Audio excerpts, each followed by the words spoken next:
Having compassion for somebody else and what they're going through doesn't give them a pass. We don't have to be in a position of being harmed or taken advantage of. Hey y'all, welcome. I'm Rachel Drews. I am an author of Wild Woman, my debut novel, as you can see right there.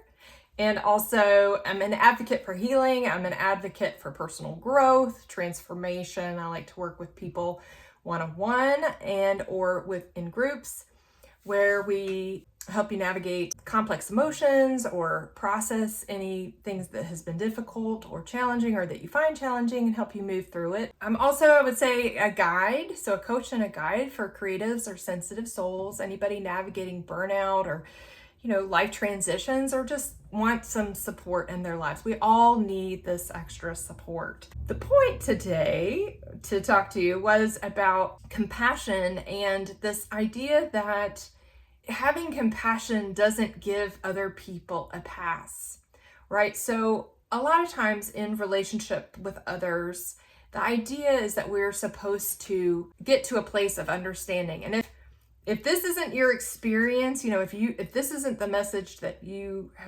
has been honed in for you, then this isn't your problem. So there are those of us, there are people who are, again, more sensitive. And I don't say that in a condescending way. I think sensitivity requires a lot of strength, right? Because we may be processing and feeling things that other people aren't. And maybe that's part of, what we're here to do. It's a skill. I mean, it's not just a skill, but it's like it's a powerful tool that we have, being sensitive. So you may think of empaths or somebody who just knows how to sense what other people are experiencing. And sometimes maybe that gets internalized, or a lot of times it does get internalized. And so that's what I'm talking about. And this idea that to have compassion, which is very valuable. Some people don't.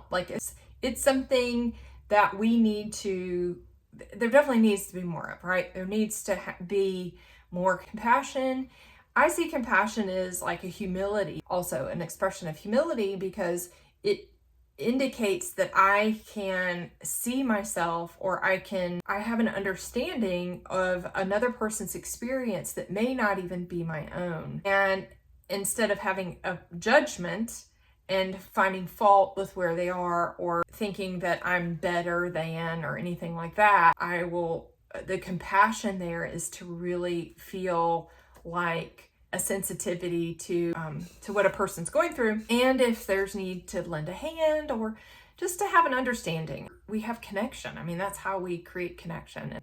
And as human beings, it's one of our basic needs is connection. We are social animals or creatures or people, we're social. And so it's a big part of our needs as much as food and water. That's why, isolation is not good for us. And I'm not saying you have to be extroverted and you have to put yourself in situations where you're, uncomfortable because you're around too many people, if that's something that's hard for you. But isolation, we need people who understand us, and we need people's support. We need each other. We definitely need each other. We are community oriented. So with that being said, there are people though who will take advantage of that. And so having compassion for somebody else and what they're going through doesn't give them a pass.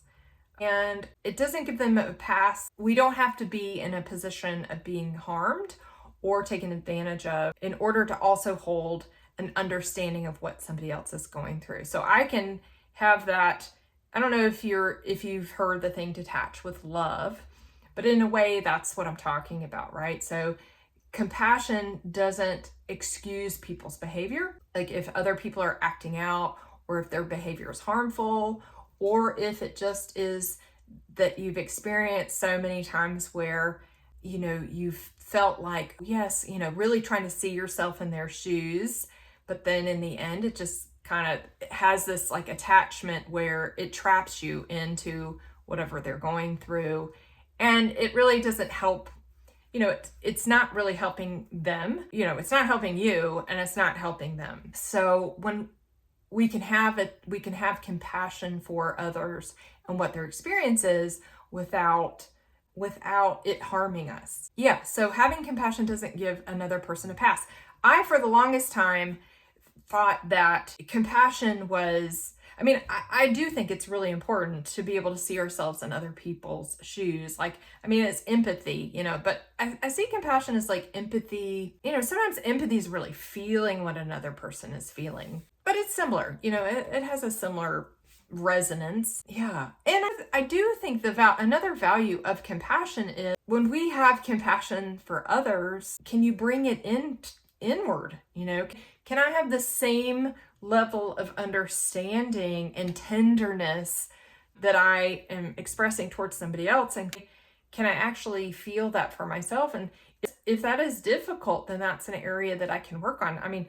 Sometimes a lot of people that I would work with, they're going to be the ones that are going to tend to other people's needs first. We hear this. And it's not bad to be concerned about other people's needs. And it's not bad to care. We need people to care. We need those people. But what happens is that sometimes our own needs we're not taking care of ourselves. And it can be in a way to avoid having to take care of ourselves. As if we're just going to switch, yeah, that's right. Now I'm not going to do that anymore. Well, we're hardwired, right? So we have all this circuitry in our nervous systems, and they are this default circuitry in a lot of ways of how we're, how we respond and why we respond in the ways we respond. And, if the default is, well, I need to find a way of understanding this person so that then I can not be mad at them, so I can not create tension or not have a problem, right? So I can no longer have a problem. I need to understand so that then I can find my way to not having a problem with them, which, or not being affected or not being hurt. Then, yeah, that can be a default way of relating with people, a default way of operating. And it's a self-protective measure. Not only are we meant to connect with people and to have community, but we are also meant to, our first priority survival mechanisms is to access safety for ourselves. And it can look, it may not look like safety to some people. And this is the big topic that's going on now, but what is creating safety or what looks like accessing safety for one person may be different from somebody else. And a lot of times it's in our nervous system and it's a response, right?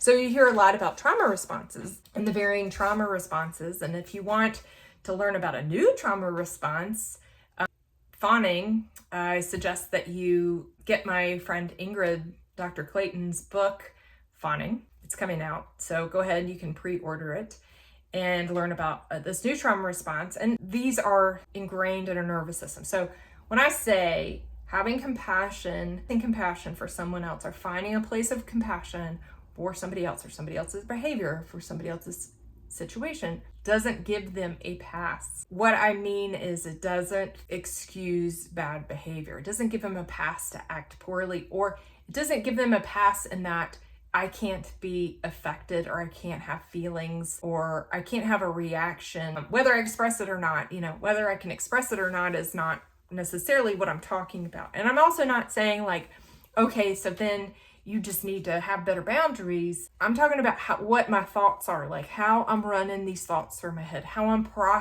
processing this internally for myself, how I'm relating to the situation or to the person. And a lot of times that is the first, before this idea of setting boundaries, which is just cringe to me in a lot of ways. I understand it. I get the value of having boundaries with people in our lives. And I do understand that. But sometimes we have to start with, sometimes we don't even know or really understand what's going on. It's almost like trying to answer the wrong question. And that's what'll happen, sometimes, is that we may answer the wrong question or be answering the wrong question in how we are trying to adjust to whatever is happening. So compassion does not give people passes. It does not give people a pass for poor behavior. It just doesn't. We can be understanding. We can be sensitive to a person's struggles or their fears or what they've been through in their past, but it doesn't mean that we can't have our own response to somebody who's either acting out, maybe they're just not acting like, what do they say, bad character, right? That their character is not, they're not acting in good character. They're bad actors. They're bad actors. So they might be manipulative, right? We might be getting manipulated, and then we're trying to be compassionate and sensitive to what they're going through, and they're taking care of themselves. Yeah, the bad actors. Yeah. So it doesn't give them a pass. I hope you guys are having a great day, and thanks for joining me here. And this is my, me getting started and practicing putting this stuff out there and sharing more with you guys. I do love to share with people. I've been trying all these different platforms, so we'll see how this one goes. You can probably notice that I do have a ring light just to try to give a little light on my face. I like to sit by the window to get the natural light, but I do have the ring light, and you can see it's in my glasses, but I definitely need glasses or else I'm not going to be able to, what's going to happen. So hopefully that was helpful. Nice conversation, and we'll talk soon. Thanks for being out there.